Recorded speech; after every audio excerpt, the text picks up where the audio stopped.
Hey YouTube, Joyboy here. So, chapter 847 of One Piece has dropped. So if you haven't checked out that chapter yet, I suggest that you do so because I will be spoiling you. But now that you have, let's begin. My god guys, Monkey D. Luffy has a huge set of balls, like seriously. In the middle of this chapter, it's completely hopeless. Everything that's going on against Big Mom, you have literally zero hope seemingly of winning, and Luffy's still talking that trash. But anyway guys, to the specifics of this chapter, man, there was a lot of stuff in this chapter that didn't make a whole lot of sense to me that was incredibly interesting. But let's start off with basically what I think the majority of people are going to get out of this chapter, which is, I've been talking a while that Luffy may ally with Big Mom at some point in the future of this arc, or after this arc. But from the contents of this chapter alone, there would be very few people who would believe that. For a lot of people believing in this, you sort of had the hope or the idea that because the Straw Hats saved Lola, that would matter. But as revealed in this chapter, it doesn't. And so I think a lot of people are going to go back to perhaps brainstorming ideas about how Luffy could possibly be a Yonko with only half of his crew and not very many allies in this arc. But I want to roll this back a little bit because there are some incredibly interesting details to consider when considering some of the things that Big Mom said. I'm almost at the point now, I read the spoilers and I've had a couple days to think about this. We have to assume that somebody has given these Straw Hats misinformation. This is 100% the case, because on one hand we have Lola, who told the Straw Hats to tell Big Mom that she's doing well, also told them that Big Mom would help them in the future. But then on the flip side, we have Big Mom, who basically said that Lola ran away, that basically she got the hell out of there because she was part of an arranged marriage that she didn't want to be a part of, and so she left, somehow with Big Mom's Viva card, and that she should know, if she knows Big Mom at all, that they're incredibly angry at her, and they wish that she was dead, and that they would assassinate her if they knew where she was. And so we have to ask the question, if this is true and Big Mom, what she says is true, then what the hell was Lola doing?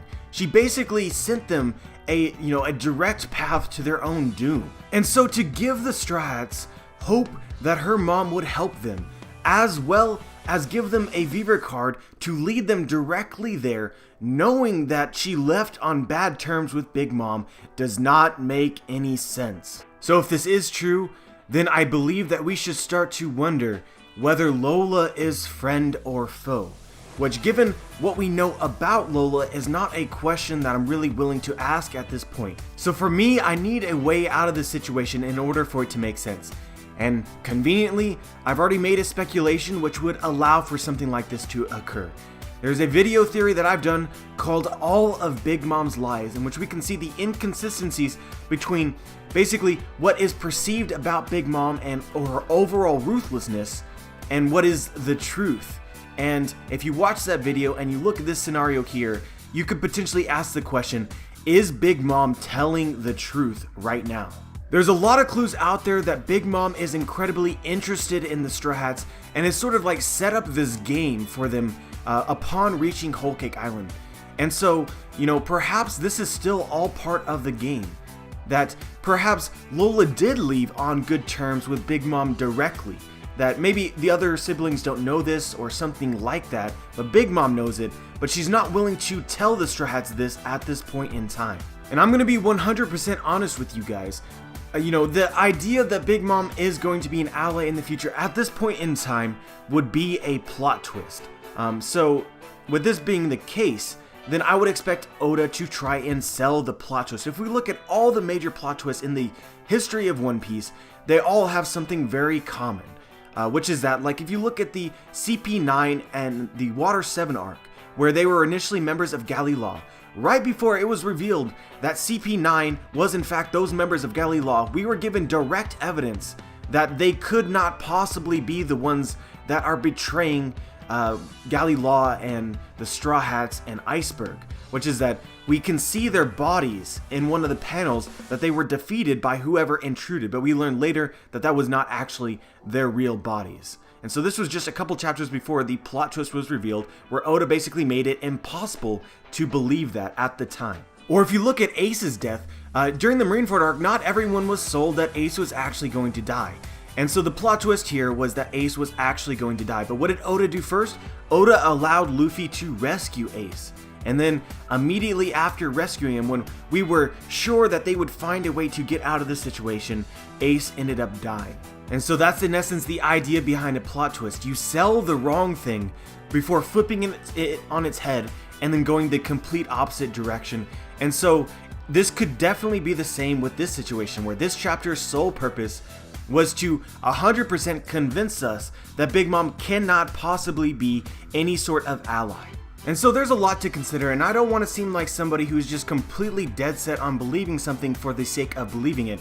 I want to believe in something that I think is going to be true. But in order for this to be true, with Big Mom having actually, sincerely wanted to kill Lola, we have to ask some questions. Like, for instance, how did Lola get the Viver card? Why did she give it to the Straw Hats with a promise that her mom would help her? If Big Mom is capable of killing people who don't show up to the tea party, why is Lola still alive if Big Mom wants to assassinate her? Lola didn't immediately end up on Thriller Bark, and after escaping Thriller Bark, she has been in the open for several years past that, and she is still alive. This stuff does not add up with the perception that we get of Lola and Big Mom's relationship in this chapter.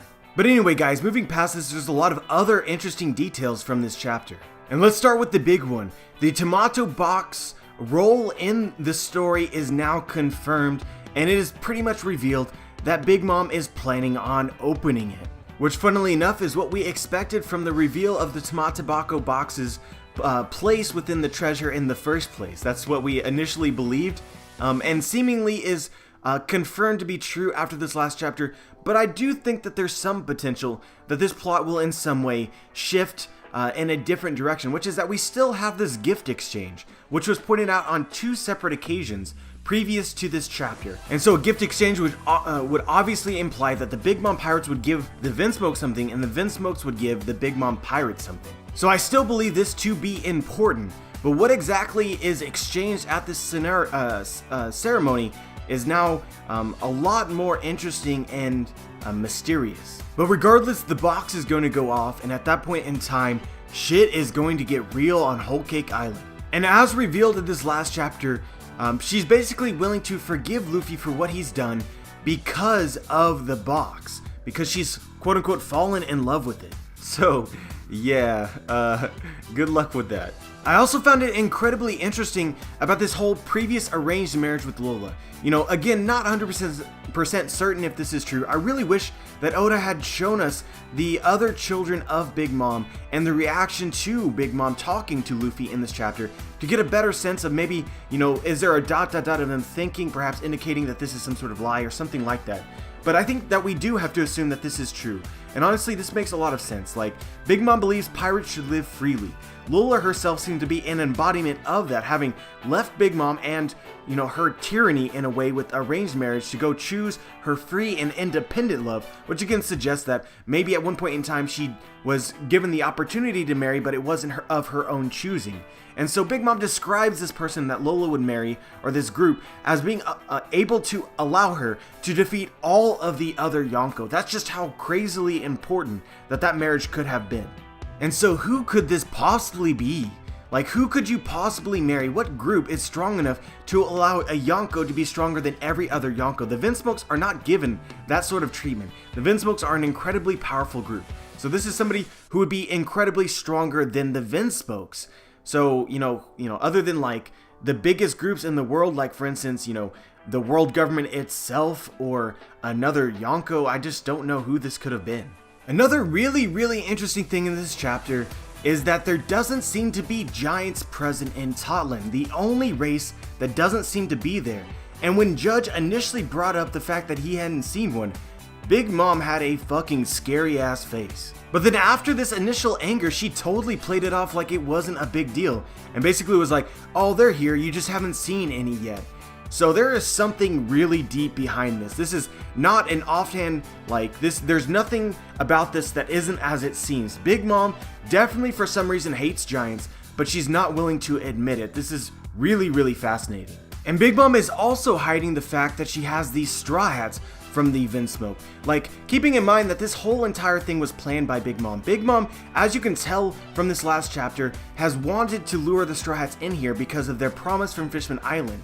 However, she doesn't seem to be willing to let the Vinsmokes in on this, which for me is incredibly curious. She also lets us in on her thoughts about the Vinsmoke a little bit in this chapter, which is one of her subordinates was really nervous around the Vinsmokes. And so she asked him about that, and he basically was like, well, they look so cool. And she says this, "Pipe down, you're a real idiot, aren't you?